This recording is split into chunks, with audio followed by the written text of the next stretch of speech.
ओ यार एक मिनट। ओह ओह, ਹੋਰ ਭਾਈ यार ਫੇਰ ਦਰਦ ਸ਼ੁਰੂ ਹੋ ਗਈ ਹੈ ਤੁਹਾਡੇ? यार ਤੁਹਾਨੂੰ ਕਿਹਾ ਨਾ ਜਾਇਆ ਕਰੋ ਬਾਹਰ गुलफाम ही। भाई बहुत दर्द हो रही है ਇਹਨਾਂ ना। ਨੂੰ ਚੈੱਕ ਨਹੀਂ ਕਰਾ ਰਹੇ ਤੁਸੀਂ ਗੁਲਫਾਮ ਸਾਹਿਬ? ਜੀ ਬਾਈ ਬਹੁਤ ਚੈੱਕ ਕਰਵਾਇਆ, ਬਹੁਤ ਡਾਕਟਰਾਂ ਨੂੰ ਚੈੱਕ ਕਰਾਇਆ, ਬਹੁਤ ਰਿਪੋਰਟਾਂ ਕਰਾਈਆਂ, ਨਾ ਡਾਕਟਰਾਂ ਨੂੰ ਸਮਝ ਆਉਂਦੀ ਹੈ ਨਾ ਰਿਪੋਰਟਾਂ 'ਚ ਕੁਛ ਆਉਂਦਾ। ਅਸੀਂ ਇਲਾਜ ਕਰਾ ਕਰਾ ਥੱਕ ਗਏ ਹੋਏ ਹਾਂ। ਜ਼ੋਰ ਸਾਹਿਬ ਤੁਹਾਨੂੰ ਕੀ ਹੁੰਦਿਆ ਵਾ? बहुत दर्द हो रही है ना, दिल से बहुत ਤੇ दर्द हो ਤੁਸੀਂ रही। ਚੈੱਕ ਚੁੱਕ ਨਹੀਂ ਕਰਾਣੇ, ਰਿਪੋਰਟਾਂ ਵਗੈਰਾ ਨਹੀਂ ਕਰਾਣੇ? चेक कराया से रिपोर्टा कराइया, डॉक्टर को दवाई खादी, क्लियर आ रही है, रिपोर्टा च कुछ नहीं आ रहा। डॉक्टर बहुत दर्द हो रही है।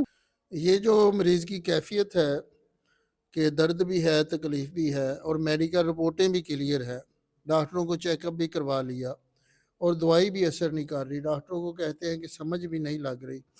अगर ऐसी कैफियत हो मरीज़ की, मेडिकल रिपोर्ट क्लियर, डॉक्टर जवाब दे दे, समझ कुछ ना आए, दवाई असर ना करे, तो जो मेरा तजर्बा है ये ऐसे मरीज़ों को ज़्यादा अक्सरियत जो है कोई ना कोई रूहानी जादू, जिन्नात या नज़र बद के असरात होते हैं। तो जिन पर दवाई असर नहीं करती उन पर अल्लाह का कलाम ज़रूर असर कर जाता है। तो इनका जो इलाज है वो ज़्यादातर जो है वो अल्लाह के कलाम से ही ऐसे मरीज़ जो है वो शिफा याब होते हैं। तो ऐसे मरीज़ का रूहानी इलाज की तरफ भी तवज्जो करनी चाहिए, अल्लाह के कलाम की तरफ, अल्लाह के ज़िक्र की तरफ भी आना चाहिए।